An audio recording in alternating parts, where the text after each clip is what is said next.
Hello everyone, I welcome you again. In today's session, we'll discuss some values. आमतौर पे आपने देखा होगा कि लोग कहते हैं कि मैंने अपना पूरा काम किया, I tried my level best, लेकिन उसके बाद भी रिजल्ट नहीं आ रहा तो मैं क्या कर सकता हूँ। ठीक है, एक ऑर्गेनाइजेशन के अंदर, एक दूसरे कॉन्टेक्स्ट में बात कर रहे हैं, एक ऑर्गेनाइजेशन में बहुत सारे लोग हैं और सबके सब ऑनेस्ट हैं, सबके सब डिलीजेंट अर्थात मेहनती हैं, सबके सब सिंसियर हैं, सबके सब पंक्चुअल भी हैं, बट उसके बाद भी उस ऑर्गेनाइजेशन का ओवरऑल परफॉर्मेंस अच्छा नहीं है। ठीक है, हमारी सोसाइटी के अंदर भी आपने देखा होगा, एक अगला एग्जांपल समझते हैं। हमारी सोसाइटी के अंदर भी आपने देखा होगा कि कुछ फैमिलीज़ बहुत ही अपलिफ्टेड हैं, बहुत ही एनलाइटेंड हैं और उस फैमिली के अंदर सारे लोग अच्छा काम कर रहे हैं, अपने अपने स्किल्स को डेवलप कर रहे हैं, उनकी अच्छी समझ है, उनकी अच्छी पकड़ है सोसाइटी पर, लेकिन वो सोसाइटी, जिस सोसाइटी में वो रहते हैं, जिस सराउंडिंग्स में वो रहते हैं, वो उतनी अपलिफ्टेड नहीं है, अर्थात उसमें बहुत सारी प्रॉब्लम्स हैं। तो फिर मन में प्रश्न ये आता है कि अगर अच्छी फैमिलीज़ कहीं पर हैं या किसी फैमिली के अंदर बहुत अच्छे लोग हैं, तो जिस सोसाइटी में वो फैमिली है, जिस सोसाइटी में वो लोग रहते हैं, उसकी कंडीशन बहुत ही पिटिएबल क्यों है? किसी भी तरह से socially, materialistically, economically. In the same manner आप देखते होंगे कि पर्टिकुलरली किसी एक ऑर्गेनाइजेशन में कुछ ऐसे लोग होते हैं जो बहुत ही अपलिफ्टेड हैं, मतलब वो बहुत ही अच्छे से काम करते हैं, वेल अवेयर हैं, उनके बारे में कोई भी उनके ऊपर कोई नेगेटिव एलिगेशंस नहीं है। लेकिन जिस ऑर्गेनाइजेशन में वो काम करते हैं वो परफॉर्मेंस के लिए स्ट्रगल कर रहा है, उसका परफॉर्मेंस एवरेज या एवरेज से भी बिलो है। ऐसा होता क्यों है?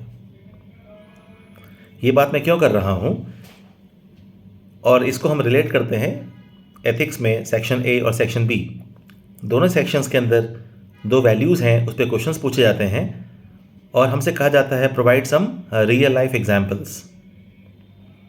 ठीक है, जब तक आप रियल लाइफ एग्जाम्पल्स से कंसेप्ट को कनेक्ट नहीं करेंगे तब तक कंसेप्चुअल क्लैरिटी नहीं होगी।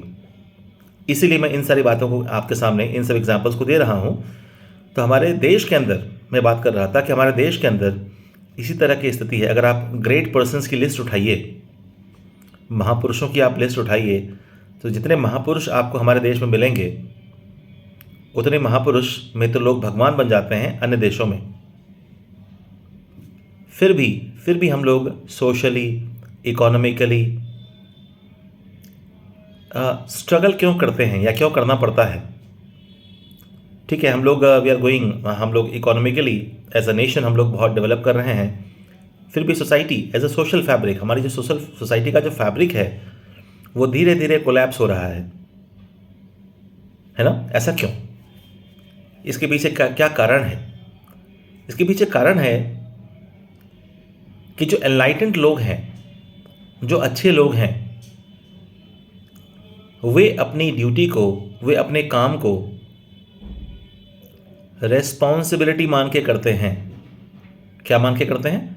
Responsibility. But they lack sense of accountability. अगर हिंदी में हम कहें तो अपने काम को जिम्मेदारी मान के करते हैं, जवाबदेही मान के नहीं करते। और जब तक कोई भी काम, जब तक किसी भी कार्य को, किसी ड्यूटी को जब तक जिम्मेदारी मान के किया जाएगा तो कुछ लोगों का परफॉर्मेंस बहुत अच्छा हो सकता है, लेकिन ओवरऑल जिस पर्पस के लिए वो काम किया जा रहा है, that purpose can not be achieved. That purpose can not be achieved.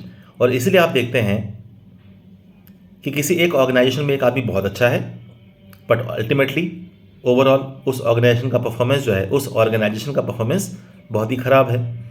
या तो बैड परफॉर्मेंस है, या एवरेज परफॉर्मेंस है, या फिर नॉन परफॉर्मेंस है, जिसे सेकेंड ARC ने एक तरह से नॉन परफॉर्मेंस को करप्शन ही कहा है। तो करप्शन, जो नॉन परफॉर्मेंस है, अंडर परफॉर्मेंस है या फिर एवरेज परफॉर्मेंस, इसका कारण क्या है? इसका रीज़न है कि the members of organisations are doing their work and duty as their responsibility. तो रिस्पॉन्सिबिलिटी का सेंस होना भी अच्छी बात है, बट पब्लिक लाइफ में, पब्लिक एडमिनिस्ट्रेशन में, सोशल लाइफ में, गवर्नेंस में इट्स नॉट इनफ। हमें सेंस ऑफ रिस्पॉन्सिबिलिटी को सेंस ऑफ अकाउंटेबिलिटी से रिप्लेस करना होगा। तो अकाउंटेबिलिटी क्या है कि जो काम आपको मिला है, जो वर्क आपको मिला है, उसका रिजल्ट क्या होगा। जब उस चीज़ की परवाह करते हुए, when you take care of the result of the work assigned to you, when you take care of that particular result, जब आप उसके जो काम आपको मिला है, जो जिम्मेदारी आपको मिली है, उसका परिणाम क्या होगा। जब उसको आप फोकस करते हैं, उसको फोकस करते हुए जब आप काम करते हैं कि मुझे हर हाल में I have to work for the result, इसी को कहते हैं सेंस ऑफ अकाउंटेबिलिटी। क्योंकि इससे काम चलेगा नहीं ना। ठीक है, हम लोग गीता में सुनते हैं कर्म करो फल की इच्छा मत करो, मगर उसका दूसरा संदर्भ है, वो भगवान कृष्ण ने जो बात कही है वो उसका दूसरा संदर्भ है, उसके अंदर दूसरे एथिकल पॉइंट्स हैं, वो सेल्फलेस एक्शन की बात है, राइट। उसको भी हम डिस्कस करेंगे किसी दिन। मगर पब्लिक लाइफ में आपको सैलरी पे की जा रही है, किसके पैसे से? पब्लिक के पैसे से। आपको जो एमिनिटीज़ दी जा रही हैं, किसके पैसे से? सरकार के पैसे से, अर्थात पब्लिक के पैसे से। देन आप ये नहीं कह सकते, इस कह के बच नहीं सकते कि आपने काम किया, you tried your level best, you have not left any stone unturned, अब रिजल्ट नहीं आया तो मैं क्या करूं? यू कैन नॉट से दिस, यू कैन नॉट से दिस, आप नहीं इस बात को बोल सकते।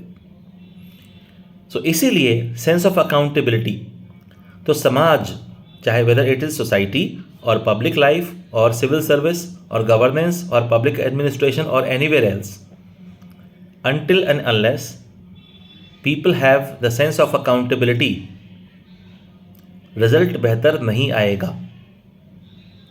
तो अकाउंटेबिलिटी अर्थात जवाबदेही का मतलब है कि मान लीजिए, एक एग्जांपल और समझते हैं कि म्यूनिसिपल कॉर्पोरेशन ने एक अच्छी रोड बनाई, या हाईवे अथॉरिटी ऑफ इंडिया ने एक एक्सप्रेसवे बनाया, बहुत अच्छा बनाया, बहुत अच्छे मटेरियल्स का यूज़ करवाया, उसके अंदर सारे जो सेफ्टी के मेजर्स हैं वो उसके ऊपर अप्लाई किए, लेकिन फिर भी हर महीने कुछ एक्सीडेंट्स उस एक्सप्रेसवे पर होते हैं।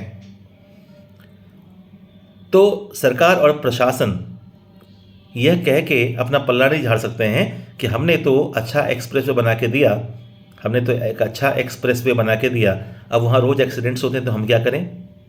वी कैन नॉट से दिस। आपको देखना पड़ेगा, क्योंकि अल्टीमेटली उसका पर्पस पूरा नहीं हो रहा। If the accidents are every now and then the purpose the roads are meant for or constructed for, वो पूरा नहीं हो रहा।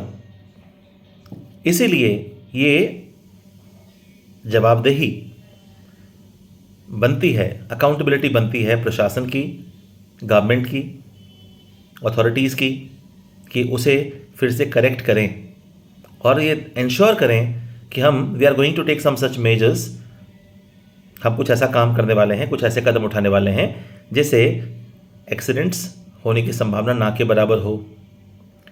तो सेंस ऑफ अकाउंटेबिलिटी, इसी तरह से स्कूल्स के अंदर टीचर्स पढ़ाते हैं, आजकल पहले से अधिक स्किल्ड टीचर्स हैं, बट फिर भी बच्चों के अंदर वो संस्कार, they are not able to inculcate the same ethos, the same I would say that basics and fundamentals in their students. Why? Because they lack sense of accountability. So I hope आप समझ गए होंगे sense of accountability and sense of responsibility में अंतर क्या है। Sense of accountability is about the answerability for the task assigned to you. जो काम आपको दिया गया है, जब उसके संपूर्णता को लेके, उसको सिद्धि के लेके, कि हर हाल में उसका रिजल्ट आना चाहिए, जब उस पर्पस के लिए आप काम करते हैं, इसे हम कहते हैं सेंस ऑफ अकाउंटेबिलिटी। मेरी क्लासेस के अंदर मैं ये बातों को फुल लेंथ डिस्कस करता हूँ with many examples, different kind of additional points.